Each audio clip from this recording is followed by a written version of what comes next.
किसी सनसनीखेज फिल्म की तरह देखने वाले के असाब को मुसलसल तनाव में रखने वाले उन वाकयात का आगाज शाम 5 बजे टेलीविजन के खुसूसी न्यूज बुलेटिन से हुआ। रात 1:40 पर यह फिल्म अपने नुक्ताए अरूज पर उस वक्त पहुंची जब जनरल परवेज मुशर्रफ कैमरे के सामने आए। उस वक्त वो शदीद असाबी तनाव का शिकार दिखाई दिए। चुनाचे कैमरे बंद करके उन्हें जूस पेश किया गया और मशवरा दिया गया कि कुछ देर वो आराम कर लें।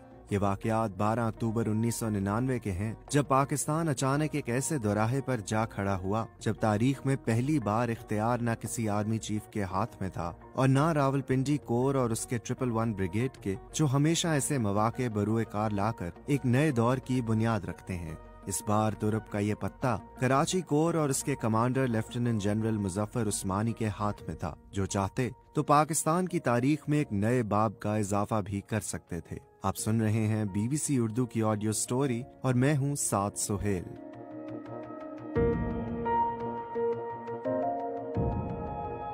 पाकिस्तान टेलीविजन ने जब ये इत्तला नशर की कि वजीर आजम नवाज शरीफ ने chief of army staff general Pervez Musharraf को रिटायर करके जनरल ज़ियाउद्दीन को ये मनसब सौंप दिया है, तो पाकिस्तान के अवाम और खास तौर पर मुल्क के तूलो अर्ज में फैली हुई बहुत सी फौजी छावनियों में सनसनी की लहर दौड़ गई और सीनियर फौजी अफसरान एक दूसरे से राब्ते में मसरूफ हो गए कि अब करना क्या है। इस मौके पर की जाने वाली टेलीफोन की चंद कॉल्स ऐसी हैं जिन्होंने हालात को वाज़े रुख देने में अहम किरदार अदा किया। Inter services public relations Karachi के डायरेक्टर कर्नल इशफाक हुसैन ने अपनी किताब जेंटलमैन अस्तगफिरुल्लाह में इन राब्तों की तफसील बयान की है। वाकयात की तरतीब के एतबार से पहला फोन कराची 5 कोर के chief of staff brigadier Tariq Sohail ने को कमांडर जनरल उस्मानी को किया, जिन्होंने अपने बॉस को फौज की कमान में की जाने वाली तब्दीली से आगाह किया। ब्रिगेडियर तारिक को यह इत्तला टेलीविजन से मिली थी। जनरल उस्मानी को दूसरा फोन वजीर आजम हाउस से किसी ने किया, जिसमें उन्हें बताया गया कि वजीर आजम को आपके अलील बेटे की सेहत के बारे में तशवीश है और अगर आप चाहें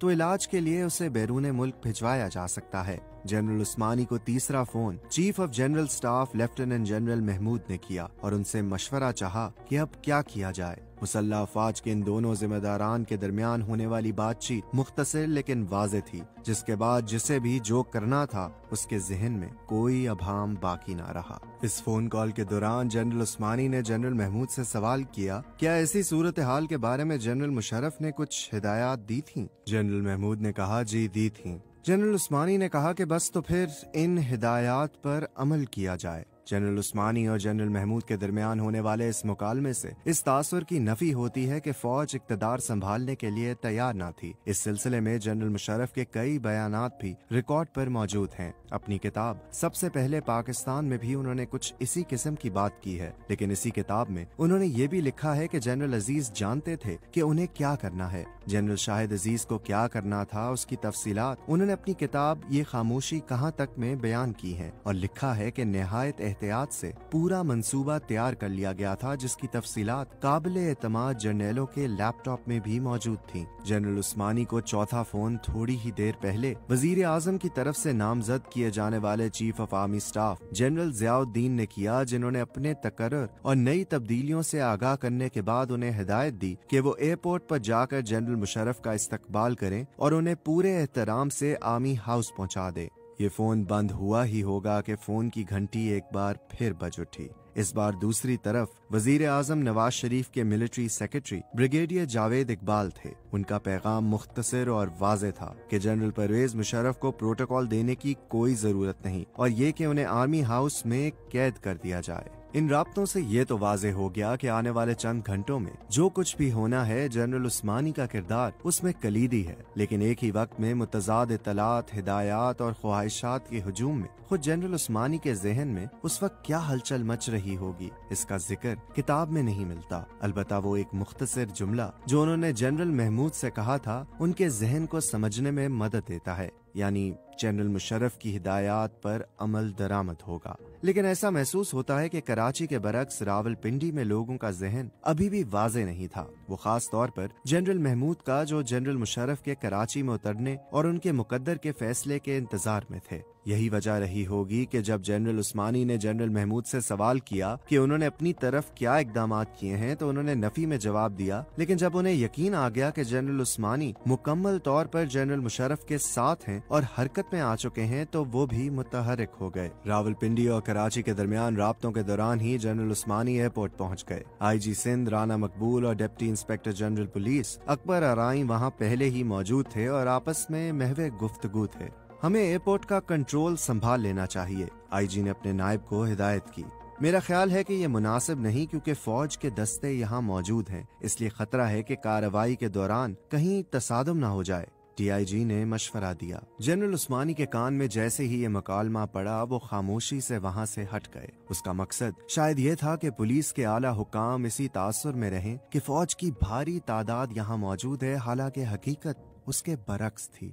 इसी दौरान उन्होंने general officer commanding major general Iftikhar से फोन पर राब्ता करके उन्हें दोस्तों समेत एयरपोर्ट पर जल्द पहुंचने की हिदायत की। जनरल उस्मानी एयरपोर्ट के रास्ते में भी एक बार राब्ता करके उन्हें ये हिदायत कर चुके थे, लेकिन उनकी अभी तक यहाँ आमद नहीं हो सकी थी। जनरल उस्मानी जनरल इफ्तिखार से बात करके फौरी तौर पर एयर ट्रैफिक कंट्रोल पहुंच गए। इसी दौरान जनरल इफ्तिखार भी वहीं पहुंच गए। Air traffic controller Yusuf Abbas ने जनरल इफ्तिखार को बताया कि उन्हें हिदायत की गई है कि जहाज का रुख नवाब शाह की तरफ मोड़ दिया जाए। जनरल इफ्तिखार ने अपना पिस्तौल निकाल कर उनकी गर्दन पर रखा और हुक्म दिया कि वो पायलट से उनकी बात करवाएं। जनरल इफ्तिखार के स्टाफ ऑफिसर ने जनरल उस्मानी को नवाब शाह वाली इत्तला फराहम की तो उन्होंने नवाब शाह राब्ता करके मुताल्लिका यूनिट को वहां पहुंचने की हिदायत की, लेकिन वहां मुतय्यन फौजी दस्तों और एयरपोर्ट के दरमियान फासला ज्यादा था, इसलिए उनका वहां बर वक्त पहुंचना मुमकिन न था। जबकि पुलिस की भारी नफरी नवाब शाह एयरपोर्ट पर मौजूद थी, जिसे हिदायत थी कि जैसे ही तैयारा उतरे परवेज मुशर्रफ को गिरफ्तार कर लिया जाए। इस हंगामी कैफियत में फौरी फैसले की जरूरत थी क्योंकि जहाज नवाब शाह पहुंचता तो जनरल मुशर्रफ की गिरफ्तारी यकीनी थी। लिहाजा उन्होंने तैयारे का रुख कराची की तरफ मोड़ने की हिदायत की। इस दौरान में उन्होंने जनरल मुशर्रफ को कॉकपिट में बुलाकर उन्हें भी सूरत हाल से आगाह कर दिया और उन्हें तसल्ली दिलाई कि हालात कंट्रोल में हैं। जनरल मुशर्रफ और जनरल इफ्तिखार के पुराने घरेलू ताल्लुकात थे, इसलिए उन्होंने जनरल इफ्तिखार से अपने कुत्तों के नाम मालूम करके मजीद तसल्ली कर ली कि उन्हें कहीं धोखा तो नहीं दिया जा रहा। यूं जहाज बाहिफाजत कराची में उतर आया। जहाज लैंड हुआ तो ये जनरल मुशर्रफ ही थे जो सबसे पहले बाहर आए। जनरल उस्मानी और 2-3 दीगर मुसल्लह अफसरों ने सलूट करके उनका खैर मकदम किया, लेकिन जनरल मुशर्रफ इसके बावजूद पूरे एतमाद नहीं थे। कुछ सोचकर उन्होंने जनरल उस्मानी से सवाल किया कि जहाज में उनकी अहलिया भी मौजूद हैं, क्या वो तैयारे से बाहर आ सकती हैं? जनरल उस्मानी का जवाब इस बात में था। उसके बाद उन्होंने अपने स्टाफ अफसर मेजर जफर को हिदायत की कि वो बेगम साहिबा को तैयारे से बाहर लाएं। इस दौरान वो जनरल मुशर्रफ को लेकर VIP लाउंज पहुंच गए, जहां ताज़ा दम होने के लिए वो फौरन ही वॉशरूम चले गए। जनरल मुशर्रफ जैसे ही फ्रेश होकर बाहर आए, जनरल उस्मानी के चेहरे पर मुस्कुराहट बिखर गई और उन्होंने कहा, मुझे हिदायत की गई है कि आपको गिरफ्तार कर लिया जाए। ये सुनकर जनरल मुशर्रफ के चेहरे पर परेशानी अया हो गई। उनकी परेशानी को भांपते हुए जनरल उस्मानी ने फौरन ही उन्हें इत्मीनान दिलाते हुए कहा, बेफिक्र रहें सर, हालात काबू में हैं। उसके बाद वो उन्हें बाहर लाए और उन्हें उनकी गाड़ी पर सवार करा दिया। गाड़ी पर चीफ ऑफ आर्मी स्टाफ का झंडा लहरा रहा था। गोया एक मरहला कामयाबी से तय हो चुका था, अब एक नई मुहिम दरपेश थी। को हेडक्वार्टर्स पहुंचते तक जनरल परवेज मुशर्रफ अपने जहन में बहुत से फैसले कर चुके थे। चुनाचे उन्होंने वहां पहुंचते ही हिदायत की कि उनका खिताब नशर करने के इंतजामात किए जाएं। इस मकसद के लिए ISPR की मकामी क़यादत यानी कर्नल इशफाक हुसैन की तलाश शुरू हुई। वो इब्तदाई चंद घंटों तक रावलपिंडी में ISPR की मरकजी कमांड से हिदायत हासिल करने के लिए राब्तों की कोशिश में नाकामी के बाद कोर कमांडर की रिहाइश का फ्लैग स्टाफ हाउस और आर्मी हाउस से होते हुए को कमांडर ऑफिस पहुंचे तो उन्हें मालूम हुआ कि तकरीर लिखी जा रही है। चुनाचे वो उसे नशर कराने के इंतजामात में मसरूफ हो गए। उन्होंने PTV की रिकॉर्डिंग टीम को कोर हेडक्वार्टर्स भेजने की हिदायत की तो डायरेक्टर करंट अफेयर्स अतर वकार अजीम ने अपनी बेबसी का इजहार किया और कहा कि ये काम इसी सूरत में मुमकिन है अगर वो खुद वहां पहुंचकर इसके इंतजामात करें। उस वक्त फौज ने PTV कराची की नाकाबंदी कर रखी थी। इस सूरत हाल में किसी का अंदर जाना और बाहर निकलना नामुमकिन था। कर्नल इशफाक वहां पहुंचे तो देखा कि टीवी का अमला गुज़िश्ता कई घंटों से वहां भूखा प्यासा महसूर था। उन्होंने गैर जरूरी अमले के वहां से निकलने के इंतजामात और दीगर लोगों के खाने पीने का बंदोबस्त किया और हिदायत की कि टेलीविजन से यह ऐलान नशर किया जाए कि जनरल मुशर्रफ कुछ देर के बाद कौम से खिताब करेंगे। अथर वकार अजीम ने इससे माजूरी का इजहार किया और बताया कि टीवी का सिग्नल बंद है, इसलिए वो कुछ करने से कासिर है। चंद मिनट के राब्तों के बाद कर्नल इशफाक टेलीविजन की नशरियात बहाल करने में कामयाब हो गए और इस तरह जनरल मुशर्रफ के खिताब की इत्तला नशर करने की राह में ये हायल रुकावट दूर हो गई। ऐलान नशर करने का इंतजाम तो हो गया, लेकिन अब उन लोगों के सामने ये सवाल आन खड़ा हुआ कि जनरल मुशर्रफ किस हैसियत से कौम से खिताब करेंगे। कर्नल इशफाक लिखते हैं कि जब वो कोर हेडक्वार्टर से रवाना हुए थे तो उस वक्त तक ये सवाल उनके सामने नहीं था। इसका मतलब ये था कि अब फैसले की तमाम तर जिम्मेदारी उन पर आ पड़ी है। इस मरहले पर उनके जहन में कई किस्म के ख्यालात ने यलकार की, जिसका जिक्र उन्होंने अपनी किताब में किया है। चीफ मजीद चीफ नहीं रहे थे, वजीर आजम उन्हें बरतरफ करने के अहल थे, तो अब उनकी हैसियत है तो retired chief of army staff की असल पोजीशन क्या है? अगर कानूनी हैसियत से नहीं तो हकीकी तौर पर डिफैक्टो चीफ तो हैं। कोर हेडक्वार्टर जाकर किसी से मशवरा करने का कोई फायदा नहीं था, क्योंकि हमारे सवाल पूछने पर GHQ में जज एडवोकेट जनरल ब्रांच से राब्ता किया जाना था और फिर एक लंबी बहस छिड़ जाती। कौम ये जानने की मुंतजिर थी कि क्या हो रहा है, क्या हो गया है। वो मजीद लिखते हैं कि हम शायद मार्शल लॉ के नफाज में ताखीर तो कर सकते थे। माजी में उसकी मिसाल मौजूद थी जब चीफ ने चेयरमैन सेनेट को दावत दी कि वह सदर का ओहदा संभाल लें। शायद अब भी ऐसा हो जाए। हमने सोचा चलें चीफ को सोच समझकर फैसला करने का मौका देते हैं, शायद दानाई गालिब आ जाए। ख्यालात का ये सिलसिला थमा तो वो एक नतीजे पर पहुंच चुके थे। उन्होंने हिदायत की कि सिर्फ इतना ऐलान नशर किया जाए, चीफ ऑफ आर्मी स्टाफ कौम से खिताब करेंगे। आम हालात में अगर ऐसी इत्तला ज़बानी भी दी जाती तो काफी होता, लेकिन उस वक्त सूरत हाल गैर मामूली थी और टेलीविजन वाले बहुत मोहतात थे। यही सबब था कि उन्होंने ऐलान की इबारत लिख कर देने का मुतालबा किया। कर्नल इशफाक ने ऐलान जब अपने हाथ से लिख कर उनके हवाले किया तो उस पर दस्तखत करने का मुतालबा भी किया गया, जिसे पूरा करके ऐलान के रास्ते में हायल रुकावटें दूर की गयी। कर्नल इशफाक टेलीविजन की टीम लेकर खुद हेडक्वार्टर्स पहुंचे और रिकॉर्डिंग के इंतजाम शुरू कर दिए गए। इस दौरान में तकरीर भी तैयार हो चुकी थी। तकरीर कर्नल इशफाक के हवाले की गई कि एक निगाह वो भी इस पर डाल लें। जनरल मुशर्रफ ने अपनी किताब सबसे पहले पाकिस्तान में लिखा है कि मैंने तकरीर अपने हाथ से लिखनी शुरू कर दी। जब वो मुकम्मल हो गई तो साथियों ने उसकी मंजूरी दे दी। ये साथी कौन थे, किताब उनके बारे में खामोश है। कर्नल इशफाक ने सहाफी फारूक आदिल को बताया कि ये तकरीर मंगला कोर से ताल्लुक रखने वाले एक मेजर जनरल इकबाल ने लिखी थी। ये फौजी अंदाज में लिखी गई एक तहरीर थी, जिसे तकरीर की जबान में बदलने के लिए काफी मेहनत की जरूरत थी। कर्नल इशफाक ने जनरल उस्मानी को अपनी राय बताई तो उन्होंने कहा कि फौरन नई तकरीर लिख दो, जिस पर उन्हें बताया गया कि ये काम वक्त तलब है और अगर उन्होंने तकरीर जल्द तैयार कर ली तो भी उस पर नजरसानी की जरूरत होगी। नई तजावीज सामने आएंगी और इस तरह बहुत ताखीर हो जाएगी और कौम इंतजार की सूली पर टंगी रहेगी। फिर क्या किया जाए? जनरल उस्मानी ने उलझ कर सवाल किया, जिस पर कर्नल इशफाक ने तजवीज पेश की कि इकट्ठे बैठकर तकरीर तैयार कर ली जाए। इकट्ठे से उनकी मुराद ये थी कि उसमें 3 अफराद शामिल हों, यानी जनरल परवेज मुशर्रफ, जनरल मुजफ्फर उस्मानी और कर्नल इशफाक। तजवीज से इत्तफाक कर लिया गया। जनरल उस्मानी ने जनरल मुशर्रफ को इस तजवीज से आगाह किया तो उन्होंने भी इसे पसंद किया, लेकिन जब ये लोग तकरीर लिखने बैठे तो एक चौथा शख्स भी दरमियान में मौजूद था। ये साहब मंगला कोर के मेजर जनरल इकबाल थे, जिन्होंने तकरीर का पहला मुसवदा तैयार किया था। इस तकरीर के आगाज में बिस्मिल्लाहिर्रहमानिर्रहीम और उसके बाद अल्लाहु अकबर लिखा गया था। ये चारों अफराद एक ब्रिज टेबल के गिर्द बैठ गए। जनरल मुशर्रफ के ऐन सामने कर्नल इशफाक थे, दाएं जानिब जनरल उस्मानी और उनके सामने जनरल इकबाल। सब लोग बैठ गए तो कर्नल इशफाक से कहा गया कि अपने एतराजात बयान करें।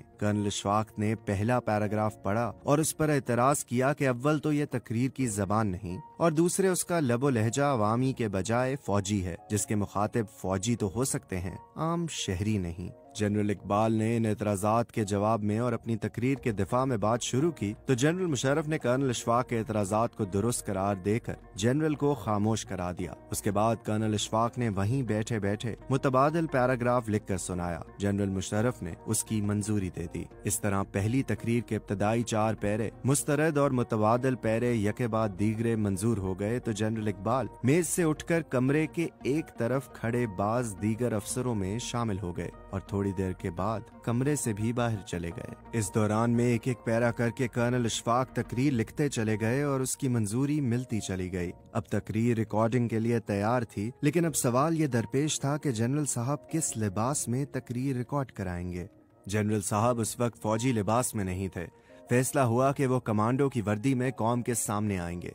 चुनाचे किसी कमांडो को तलाश करके उसकी जैकेट ली गई जो जनरल साहब के साइज से काफी बड़ी थी, जिसे क्लिप लगाकर उनके जिस्म के बराबर करने की कोशिश की गई, लेकिन ये कोशिश नाकाम हो गई क्योंकि जैकेट का साइज उनके जिस्म से बहुत ही बड़ा था, जिसका अंदाजा पहली ही निगाह में हो गया। यूनिफॉर्म पर उसे पहनने वाले का नाम भी होता है। जनरल साहब की यूनिफॉर्म पर उनका पूरा नाम होता था, यानी अंग्रेजी में परवेज मुशर्रफ। उस वक्त ये मुकम्मल नाम दस्तयाब नहीं हो सकता था, लिहाजा वहाँ परवेज नाम के किसी फौजी का बैज हासिल किया गया। ये नुमाइंदा उस तकरीर के चंद रोज के बाद किसी काम से आर्मी हाउस कराची गया तो वहाँ एक अफसर ने अपने मेज की दराज से ये बैज उसे निकाल कर दिखाया। जनरल मुशर्रफ ये तकरीर लेकर कोर कमांडर के दफ्तर में चले गए जहाँ रिकॉर्डिंग का इंतजाम किया गया था। जनरल साहब से दरख्वास्त की गई कि वो तकरीर का पहला पैरा बतौर रिहर्सल पढ़ दें। जनरल मुशर्रफ ने इसे पढ़ा तो उनके लहजे पर सफर की थकन और असाबी दबाव के आसार नुमाया थे। यूं कर्नल इशफाक अब एक और मुश्किल मरहले से दो चार हो गए।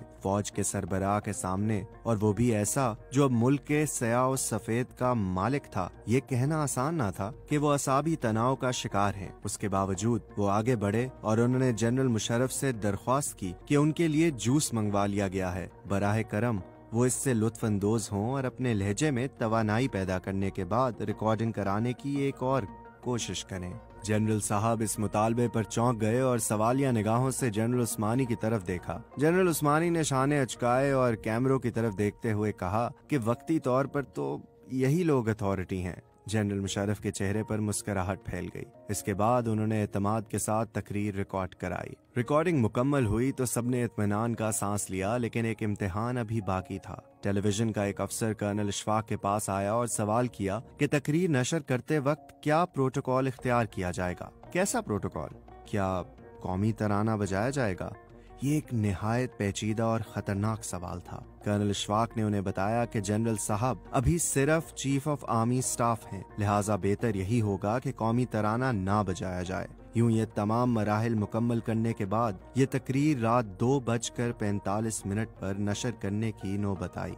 कर्नल इशफाक कहते हैं कि एक अलामत के तौर पर कौमी तराने के ना चलाए जाने और चीफ मार्शल लॉ एडमिनिस्ट्रेटर के बजाय सिर्फ आर्मी चीफ की हैसियत से उनकी तकरीर के नशर कराने के पसे पुश्त एक हिकमत ये भी पोशीदा थी कि मुमकिन है कि आगे चलकर दानाई गालिब आ जाए और 17 अगस्त के वाक़ये में जनरल असलम बेग ने जैसे चेयरमैन सेनेट को सदारत का मनसब संभाल कर मार्शल लॉ का रास्ता रोका था, ऐसी ही कोई सूरत अब भी पैदा हो जाए। लेकिन जनरल मुशर्रफ ने अपनी तकरीर में अपने लिए चीफ एग्जीक्यूटिव के ओहदे का ऐलान करके ये रास्ता बंद कर दिया और यूं कौम एक ऐसे सफर पर एक बार फिर गामजन हो गई जिसका तजर्बा इससे पहले भी कई बार हो चुका था। इस ऑडियो स्टोरी की स्क्रिप्ट के मुसन्निफ हैं फारूक आदिल, जिनका तहरीर करदा आर्टिकल पढ़ने के लिए आप विजिट कर सकते हैं bbcurdu.com।